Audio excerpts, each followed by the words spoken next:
Stable coins का इस्तेमाल मुतारिफ कराया जा रहा है। अब आलमी ब्लॉक चेन कंपनीज ने पाकिस्तान में तरक्याती मंसूबे शुरू करने की दावत पर मस्बत रद्द-ए-अमल भी दिया है, जो सरमाएकारी के बढ़ते हुए एतमाद को जाहिर करता है। तो चलें जी, सारी सूरत हाल पर बात कर लेते हैं। क्रिप्टो एक्सपर्ट अली फरीद ख्वाजा इस वक्त हमारे साथ हैं। Thank you so much Ali हमें ज्वाइन करने के लिए। ज़रा बताइएगा ये जो बिटकॉइन रिजर्व के बारे में इस वक्त सूरत हाल है, पाकिस्तान को फ़ायदा इससे क्या पहुँचेगा और क्या इसमें मराहिल हैं जो हमने तय करने हैं? जी, एक तो आपने बिल्कुल दुरुस्त कहा कि पाकिस्तान डिजिटल एसेट्स के एरिया में और ब्लॉकचेन के एरिया में एक ग्लोबल लीडरशिप की पोजीशन के रास्ते में है, और इसमें मैं खराज तहसीन दूंगा बिलाल को। I think he has done a great job eight promoting Pakistan and telling global investors, और जो इस सेक्टर के जो ग्लोबल लीडर्स हैं उनको पाकिस्तान की स्टोरी उसने बताई, पाकिस्तान में इनवाइट किया, और इनमें से कुछ लीडर्स पाकिस्तान आए भी। तो टेक्नोलॉजी के एरिया में कम ही शुबे ऐसे हैं जिसके अंदर ग्लोबल फर्म्स और ग्लोबल लीडर्स जो है वो पाकिस्तान में एंगेज होते हैं, मगर क्रिप्टो में with the efforts of Pakistan crypto council and specially Bilal, Pakistan is on the top of the radar. And इस वक्त दुनिया के सारी टॉप कंपनीज पाकिस्तान को सोच रही है, पाकिस्तान के बारे में सोच रही हैं। इसमें 4 पहलू हैं जिसमें पाकिस्तान में अपॉर्चुनिटी है। एक, पाकिस्तानी फ्रीलांसर्स और डेवलपर्स जो हैं वो ब्लॉकचेन की टेक्नोलॉजी सीख के इससे पैसा कमा सकते हैं, सॉफ्टवेयर बना सकते हैं और एक्सपोर्ट कर सकते हैं। जिसमें आपको मालूम है कि पाकिस्तान को डॉलर की और सॉफ्ट एक्सपोर्ट्स की बड़ी ज़रूरत है, और पाकिस्तानी यूथ को एम्प्लॉयमेंट की ज़रूरत है। तो ये बहुत बड़ा फैक्टर है जो पाकिस्तान को हेल्प करेगा। दूसरा जो है, जब पाकिस्तान क्रिप्टो काउंसिल और ने अनाउंस किया और बिलाल ने अनाउंस किया कि हम स्ट्रेटेजिक रिजर्व बनाएंगे, तो उसकी एक सिंबॉलिक वैल्यू है। सिंबॉलिक वैल्यू ये है कि वो लोगों को कह रहा है कि Pakistan is open to innovation and Pakistan is open to business. तो इस तरह के सिग्नल्स जो होते हैं उसकी वजह से global investors then start recognising you, क्योंकि वो उन ममालिक पे जाना चाहते हैं जहाँ पर दे आर प्रो बिजनेस। तो मेरे ख्याल में पाकिस्तान में इन्वेस्टमेंट भी आएगी और उससे जॉब क्रिएशन भी होगी, और जो दुनिया की बड़ी कंपनीज है वो पाकिस्तान में इन्वेस्टमेंट करेगी। तीसरी जो चीज़ है वो कि पाकिस्तान रेगुलेशन बना रहा है इस सेक्टर के ऊपर। रेगुलेशन से पाकिस्तानी लोग जो कि क्रिप्टो में इन्वेस्ट करते थे, खासतौर पे यूथ, उनको प्रोटेक्शन मिलेगी।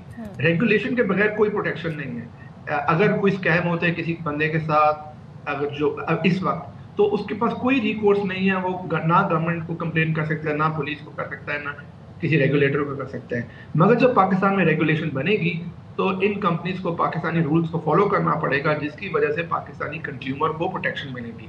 तो ये 3 पहलू है कि हमारे मुल्क में जॉब्स आएंगी, हमारे मुल्क के लोगों को टेक्नोलॉजी के एरिया में एक स्किल सेट मिलेगा, ताकि हमारे मुल्क के इन्वेस्टर्स को प्रोटेक्शन मिलेगी from scams in the sector. अच्छा अली, ये भी बताइएगा कि पाकिस्तान क्रिप्टो करेंसी पर बहुत काम हो रहा है, Bilal Saqib is doing an amazing job. Overseas पाकिस्तानियों को तरसलाते ज़र भेजने में कोई मदद मिल सकती है? जी बिल्कुल, आपने पहले भी मेंशन किया कि स्टेबल कॉइन जो है वो अब यूज़ हो रहे हैं दुनिया भर में फॉर मेकिंग ट्रांजैक्शन। जब ओवरसीज़ पाकिस्तानी या ओवरसीज कंपनीज पाकिस्तान में पैसा भेजती है तो उसकी बहुत ज़्यादा कॉस्ट पड़ती है। मैं खुद लंदन में रहता हूँ, मैं पाकिस्तान बिजनेस के लिए जब पैसे ट्रांसफ़र करता हूँ तो काफ़ी दफ़ा 5 से 6% मुझे कॉस्ट पड़ जाती है, और ये पैसा भेजना बड़ा मुश्किल है। कुछ दिन लग जाते हैं बिजनेस पेमेंट्स करने के लिए। स्टेबल कॉइन्स की फीस फ्रैक्शन ऑफ 1% होती है, और ये इंस्टेंटेनियस ट्रांसफ़र हो जाता है।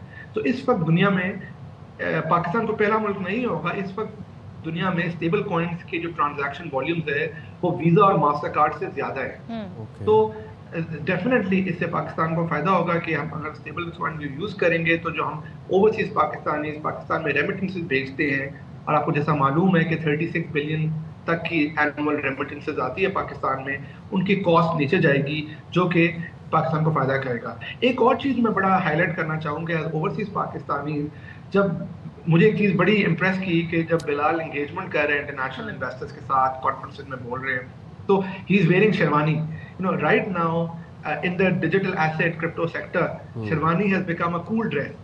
So even these soft factors are very important because they make us proud of Pakistan. एक चीज़ बताइएगा अली कि अब ज़ाहिर है जब हम बात करते हैं टेक्नोलॉजी की या हम बिटकॉइंस की और ब्लॉकचेन सारी बातें करते हैं, तो एक आम जो आदमी है उसकी समझ के लिए हम इसको मज़ीद कैसे आगे फैला सकते हैं? क्रिप्टो लिटरेसी की अगर मैं बात करूँ, اسے ہم گراس روٹ لیول تک کیسے لے کے جا سکتے ہیں؟ کیا کیا جا سکتا ہے کہ لوگوں کو بھی اس کی سمجھ آئے؟ اور اگر آنے والے دور میں مزید اس پہ کام ہو رہا ہے اور مزید یہ آگے بڑھے گا معاملہ، تو پھر ایک عام آدمی کو بھی اس کا فہم اور اس کی سمجھ ہونی چاہیے، اس کے لیے کیا کیا جا سکتا ہے؟ جی میں بڑا شکر گزار ہوں کہ آپ نے یہ سوال کیا، کیونکہ یہ بہت ہی اہم سوال ہے.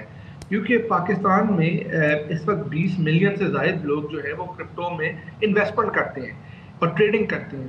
تو وہ سمجھتے ہیں کہ یہ کوئی ٹریڈنگ کی چیز ہے، کوئی صرف انویسٹمنٹ کی چیز ہے، جو کہ ایک غلط سوچ ہے. بٹ کوائن اور بلاک چین ایک ٹیکنالوجی ہے جو دنیا بھر میں یوز ہو رہی ہے فار ویریس پرپسز، فرام اس کی اپلیکیشن کمپیوٹر گیمز سے لے کر جیسے آپ نے کہا اسٹیبل کوائن اور ریمیٹنسز تک میں ہے.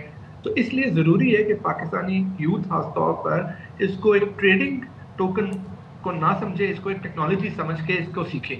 تو دوسرا پہلو آپ کا یہ کہ کس طرح سیکھ سکتے ہیں. آئی تھنک ایجوکیشن کا بڑا امپورٹنٹ رول ہے اس میں، اور یہ ایجوکیشن ہمارے اسکولوں میں، کالجز میں اور یونیورسٹیز میں پڑھانی چاہیے.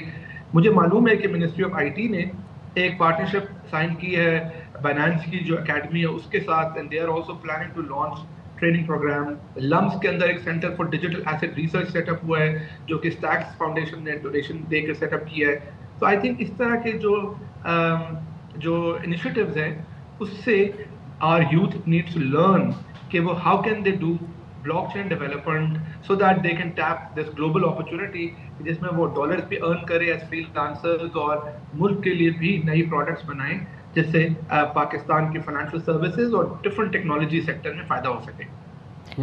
علی میں یہ چیز آپ سے پوچھنا چاہتا ہوں کہ آپ انیشیل سٹیپس تھوڑے ذرا گائیڈ کیجیے گا فار اے لے مین جس کو بھی کچھ نہیں پتا کرپٹو کے بارے میں، بٹ کوائن کے بارے میں، بلاک چین کے بارے میں، اور اس نے انویسٹ کرنا ہے. وہ کیا ٹیوٹوریل دیکھے، کس سے رابطہ کرے، کہاں سے انفارمیشن گیدر کرے کہ فرسٹ مطلب بیسک سٹیپس کیا ہو سکتے ہیں؟ سوری مجھے آپ کی بات جو ہے وہ صحیح طرح نہیں آئی. میں علی آپ سے یہ کہہ رہا تھا جی میں آپ سے یہ کہہ رہا تھا کہ اگر ایک لے مین اس وقت پاکستان میں انویسٹ کرنا چاہتا ہے بٹ کوائن کے اندر، تو انیشیل سٹیپس کیا ہیں؟ اس کو کچھ بھی نہیں پتا، وہ کہاں سے انفارمیشن گیدر کرے، وہ کس کے پاس جائے؟ فار انسٹنس ایک یونیورسٹی کا بچہ ہے، وہ انویسٹ کرنا چاہتا ہے بٹ کوائن میں، کیا کرے؟ آئی گیس علی کے ریکنیکٹ کرنے کی کوشش کی جا رہی ہے، ان کی آڈیو میں تھوڑا سا ایشو آ رہا تھا. But Bilal is doing an amazing job in crypto. And then again اب تو آئی ٹی پروگرامز بھی شروع کیے جا رہے ہیں نجی یونیورسٹیوں کے ساتھ اشتراک میں، تو ملکی معیشت کے لیے بہت اچھا ایک خوش آئند ڈیولپمنٹ ہے. دین اگین اوورسیز پاکستانیوں کے لیے بھی ایک اچھی ڈیولپمنٹ ہے. اور علی کی بات ہی بالکل درست تھی کہ اس کو انویسٹمنٹ فورم سمجھتے ہیں ہم لوگ، بٹ اس کے اور بھی بہت سارے فوائد ہیں. آپ منی ٹرانزیکشن کے لیے اس کو استعمال کر سکتے ہیں. اور دوسرے یہ کہ تھوڑا سا یہ بھی ہے کہ ظاہر ہے ہم اس اسٹیج میں ہمارے ساتھ آ گئے علی، اور جو سائن سوال آپ سے علی پوچھنا چاہ رہے تھے کہ ایک جو لے مین ہے، ایک عام آدمی ہے، ایک یونیورسٹی کا اسٹوڈنٹ ہے، اگر وہ انویسٹ کرنا چاہتا ہے بٹ کوائن میں تو وہ کیا کرے؟ وہ اس کی ٹریڈنگ کرنا چاہتا ہے تو اس کو انفارمیشن کہاں سے ملے؟ اس کے پاس زیرو انفارمیشن ہے، وہ کہاں سے انفارمیشن حاصل کر سکتا ہے؟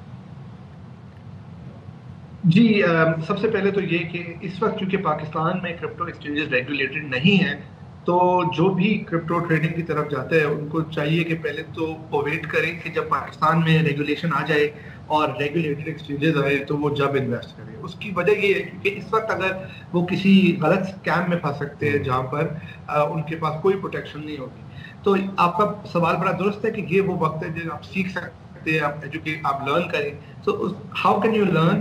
اس پہ اس ٹاپک پہ اب تو دنیا میں کورسز ہوتے ہیں. آکسفورڈ میں پوری ڈگری ہے اس چیز کے اوپر، اسٹینفورڈ میں لمس کے اندر بھی کورسز پڑھائے جاتے ہیں. آپ کا گیگل اکیڈمی ایک ویب سائٹ ہے، وہاں سے آپ سرچ کر سکتے ہیں. آن لائن اگر آپ سرچ کریں تو بہت زیادہ کورسز اویلیبل ہیں. جیسا میں نے بولا کہ دنیا کی ٹاپ کی یونیورسٹیز اس میں ڈگریز اور ڈپلوماز آفر کرتی ہیں، اور کافی زیادہ courses free on line available ہیں.